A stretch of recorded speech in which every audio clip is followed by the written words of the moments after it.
Hace unos días me escribía un correo, pues, una hermana desde Puerto Rico, pues, un tanto, pues, preocupada porque le habían surgido un montón de dudas. Ella, pues, es compañera de un chico que es adventista, son compañeros de universidad, y me envió el siguiente correo electrónico, el cual, pues, quiero compartir con ustedes. Me llamo Karina, soy de Puerto Rico. En todos estos días he estado confundida en cuanto a mi fe católica. Creo que mis dudas comenzaron en este verano. Me fui de internado a Minnesota y me fui con un amigo que es de la misma universidad que yo. Es decir, fuimos compañeros de viaje. Allá también fuimos compañeros y compartimos de vez en cuando. El punto ese es que él es adventista y él dice que morimos y se acabó todo hasta la resurrección. Dice que los muertos están dormidos y nada saben. Entiendo que ellos creen que el alma y el cuerpo son uno, porque recuerdo que él mencionaba una cita de Génesis donde Dios nos da el aliento de vida. Luego investigué en internet y vi que los adventistas usan citas bíblicas de Salmos y del Antiguo Testamento, si mal no recuerdo, donde dicen que se mueren y ya no pueden alabar a Dios, por lo que los santos no existen ni pueden interceder. Le puedo dar las citas si quiere. Bueno, esas citas, pues los católicos las conocemos de sobra, ¿no? Como las citas que dan siempre del libro de Eclesiastés. Eso es ya un tema bastante manido, ¿no? Por parte de los adventistas. Ahora vamos a explicar ese tema. Pero antes, pues, quiero hacer pues, una especie de advertencia, ¿no? A veces, pues, tenemos amigos, familiares, compañeros de trabajo, compañeros de universidad, que pertenecen pues a otra religión o a otra denominación cristiana. ¿Y qué ocurre? Pues la mayoría de ellos pues no van a tener la calidad de respetar sus creencias. Y si eres un católico que no te formas en tu fe, pues te va a ir dando argumentos siempre falsos. Jamás admitas un argumento contra la doctrina de la Iglesia Católica porque siempre, pero siempre están errados, aunque te lo vayan a disfrazar, aunque te lo vayan a envolver con una apariencia de verdad. Incluso te puede parecer lógico ese argumento que te van a dar, pero si estudias un poco en profundidad y el argumento que te dan, siempre esos argumentos hacen aguas y lo único que buscan es confundirte y llevarte a su congregación. Esa es la única idea que tiene un protestante, ganarte a ti para su iglesia, su denominación o lo que sea. Por eso siempre tenemos que estar pues preparados, ¿no? Como decía el apóstol San Pedro en su primera carta, capítulo 3, versículo 15, que siempre debemos de estar dispuestos a presentar pues las razones de nuestra esperanza a todo aquel que nos la pida. Ojo, fíjate que dice San Pedro, que demos razones de nuestra esperanza a aquel que nos la pida, no que hagamos proselitismo, como si hacen esas personas que sin tú preguntarles, sin tú pues preguntarle las razones de la esperanza de ellos, pues ellos enseguida pues van a tratar de caricaturizar tu fe y mostrarte textos fuera de su contexto para engañarte. Pues bien, ese es un tema, ¿verdad? El tema de la eternidad del alma, en el cual pues es un tema muy recurrente por parte de los testigos de Jehová y también los adventistas del séptimo día, que son grupos muy proselitistas y bastante anticatólicos y que crean pues gran confusión entre los creyentes, ya que ellos afirman que las personas al fallecer, pues su alma, ¿qué pasa? Pues se desvanece, como por ejemplo enseña en su libro, en el libro, por ejemplo, de los testigos de Jehová, titulado ¿Qué enseña realmente la Biblia? En la página 59, y ponen un ejemplo de una vela encendida que al apagarla, pues esa llama pues desaparece.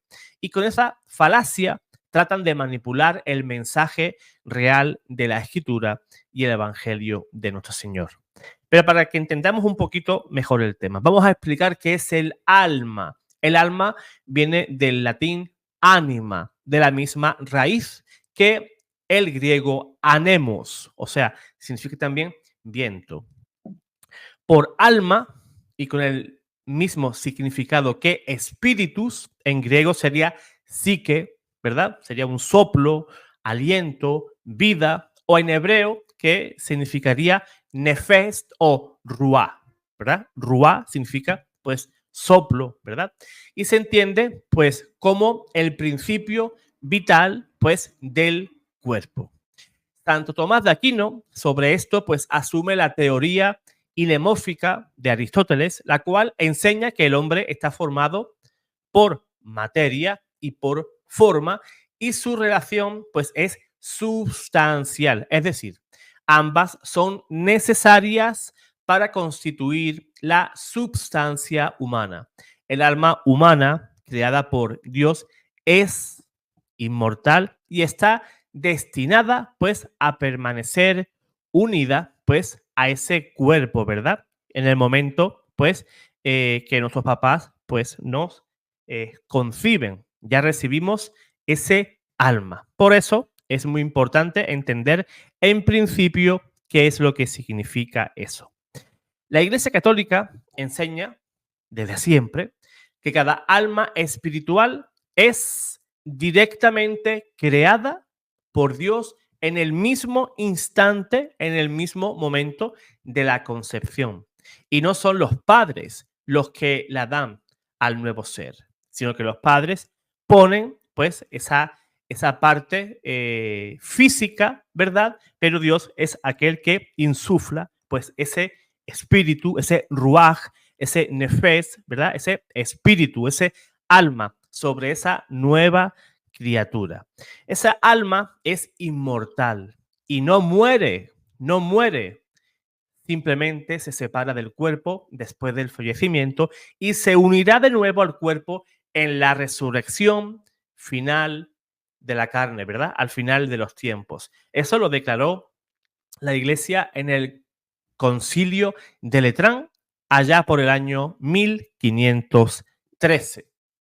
Pues vamos a mostrar cómo estas personas, estos grupos, pues manipulan la Sagrada Escritura y su versículo preferido, que seguramente es el mismo que le han dado a nuestra hermana Karina, su versículo preferido para convencer y para engañar a los neófitos es el manido versículo de Eclesiastés, capítulo 9, versículo 5, que dice, los muertos no saben nada, pero incluso se permiten de alardear de eruditos al mostrarnos también textos de libros deuterocanónicos, como el libro de sabiduría, en el capítulo 2, versículo 3, que dice, el cuerpo se convertirá en ceniza y el espíritu se desvanecerá como aire ligero. Pero ya sabemos que un texto fuera de su contexto es un pretexto. Y si leemos todo el capítulo completo, veremos al final que nos intentaron tomar el pelo. En el versículo 3 dice que el cuerpo, ¿verdad?, será ceniza y el espíritu se va a desvanecer. Dice Sabiduría, capítulo 2, versículo 3. Pero si leemos en ese mismo capítulo los versículos 21 y el 22, nos daremos cuenta del engaño. Dice así la palabra de Dios. Así discurren, pero se equivocan los impíos, los ciega su maldad.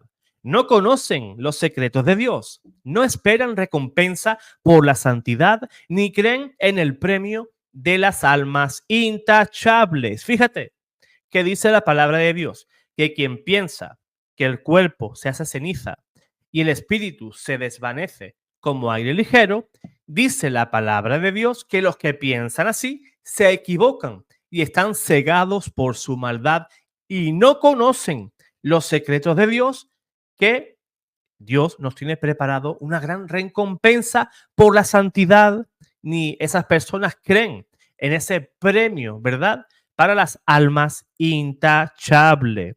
Ellos enseñan que al morir, pues todo se acaba y que el alma desaparece. O en el mejor de los casos, ese alma pues va a hibernar. Pero eso está totalmente en contraposición con la Sagrada Escritura y el mensaje central del Evangelio. San Pablo fue muy claro a este respecto. Dice San Pablo en Primera de Corintios, capítulo 15, versículo 19.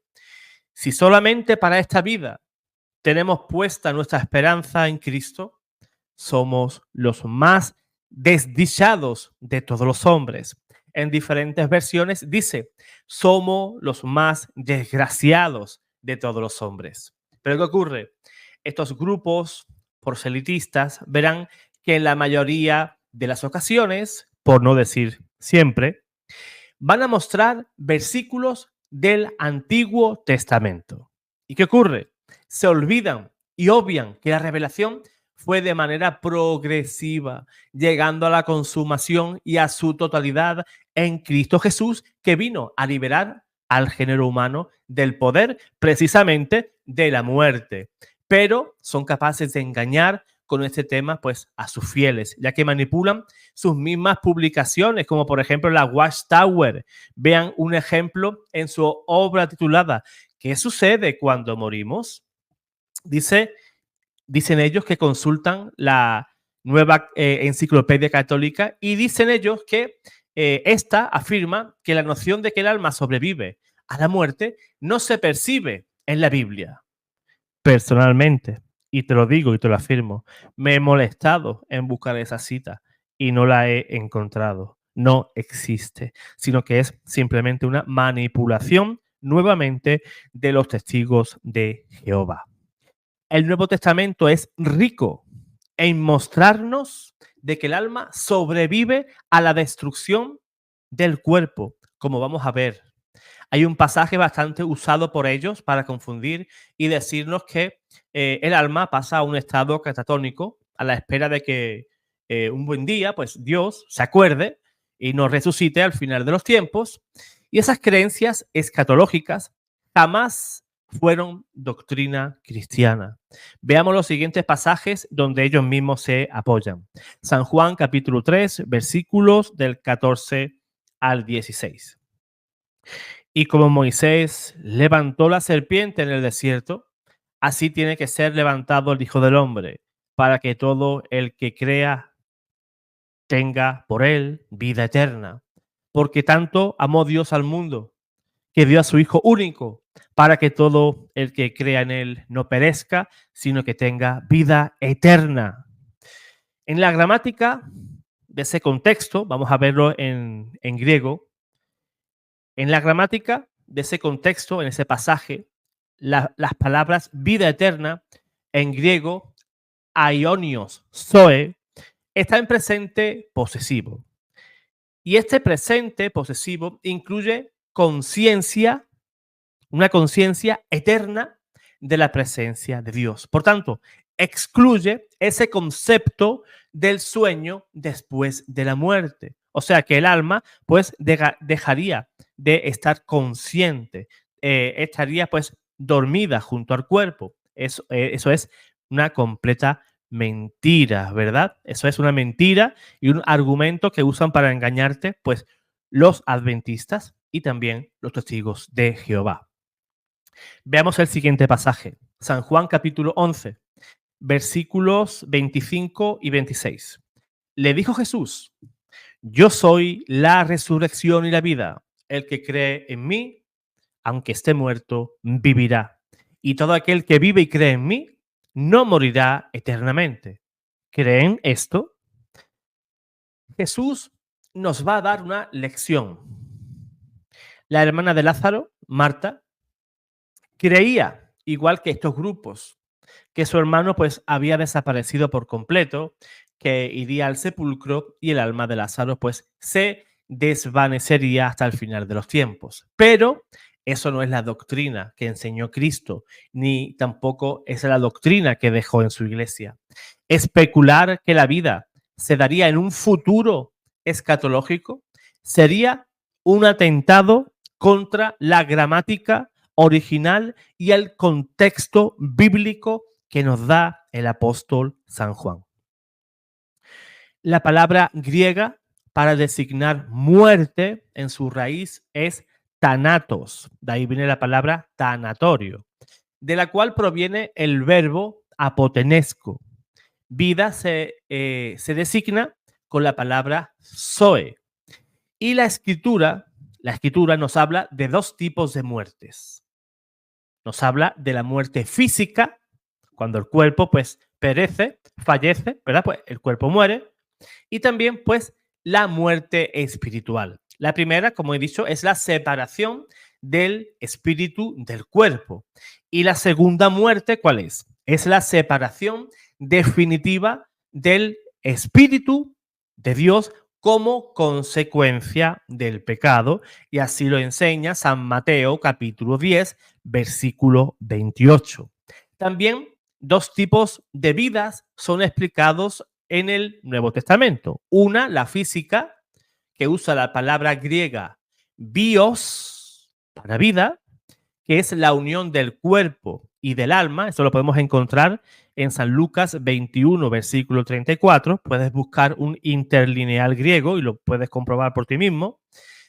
Y la segunda, que es la vida espiritual, que se usa la palabra zoe, que es la comunión del alma con Dios. Estas dos palabras son esenciales para entender las palabras que dirigió Cristo a María y que el apóstol San Juan dejó tan claramente escrito en su evangelio, justamente para diferenciar esos dos tipos de muerte. Los escritos paulinos también nos va a dar luz a este tema. Y San Pablo es bien claro al enseñar que el hombre al morir inmediatamente va ante Dios para ser sometido a su juicio particular. Hebreos capítulo 9, versículo 27, y él mismo ansiaba morir para estar junto a Cristo. Él decía en Filipenses capítulo 1, versículos del 21 al 23, decía el apóstol lo siguiente: pues para mí la vida es Cristo y la muerte una ganancia. Pero si el vivir en la carne significa para mí trabajo fecundo, no sé qué elegir. Me siento apremiado por las dos partes. Por una parte, deseo partir y estar con Cristo, lo cual ciertamente es con mucho lo mejor. ¿Qué decía el apóstol San Pablo? Él se debatía entre seguir enseñando en las comunidades porque él creía y él veía que era útil, que su existencia todavía era útil pues en esta vida para seguir enseñando y seguir formando esas nuevas comunidades cristianas. Pero también él decía que era con mucho mejor partir. ¿Qué es partir? Morir. Y para él, ¿qué era morir? Para él morir era pues estar con Cristo. Él sabía que si moría, él iba a ver a Cristo cara a cara y él decía que eso era mucho mejor. Por ejemplo, también segunda de Corintios capítulo 5, versículos 5 y 6 dice lo siguiente: y el que nos ha destinado a eso es Dios, el cual nos ha dado en arras el Espíritu. Así pues, mientras llenos de buen ánimo, sabiendo que mientras habitamos en el cuerpo, vivimos lejos del Señor. Vemos como el Nuevo Testamento, de nuevo, nos enseña que al morir la persona, el alma se separa del cuerpo. Esa es la muerte. La muerte no es la desaparición y la aniquilación total del ser humano, sino que es un simple proceso natural en el cual el alma se separa del cuerpo. El alma, como he dicho, se separa del cuerpo y ese alma, repito, es inmortal, no perece y acude al encuentro con su creador, como dice Hebreos 9:27. Para terminar este tema, podríamos aportar muchísimos textos más, pero para que nos demos cuenta, voy a mostrar alguno que otro más, porque si tuviéramos que dar toda la lista y todos los versículos en el cual vemos que el espíritu no perece, pues podríamos hacer un video pues de varias horas. Pero podemos leer también Primera de Pedro, capítulo 3, versículos 18 y 19. Pues también Cristo, para llevarnos a Dios, murió una sola vez por los pecados, el justo por los injustos, muerto en la carne, vivificado en el espíritu. Ahí podemos ver otra muestra de lo que le ocurre igualmente al ser humano, muerto en la carne, pero vivificado en el espíritu. En el espíritu fue también a predicar a los espíritus encarcelados en otro tiempo, incrédulos, cuando les esperaba la paciencia de Dios en los días de Noé, en los días que Noé construía el arca, en la que unos pocos, es decir, 8 personas, fueron salvados a través del agua. Ya hacía casi unos 1800 años desde que existió Noé hasta la llegada de Cristo. Y la escritura nos enseña lo que el hebreo pues conocía como el Seol. Eso lo podemos ver en Génesis capítulo 37, versículo 35, a donde era un lugar a donde iban las almas de los fallecidos, justos e injustos, a la espera pues del ansiado Mesías que tenía que venir a liberarlos. Eso es otra prueba contundente que refuta la idea de la inconsciencia o la inexistencia del alma, ¿verdad? Podemos ver que habían pasado también muchísimos siglos también de la muerte de Moisés y de Elías.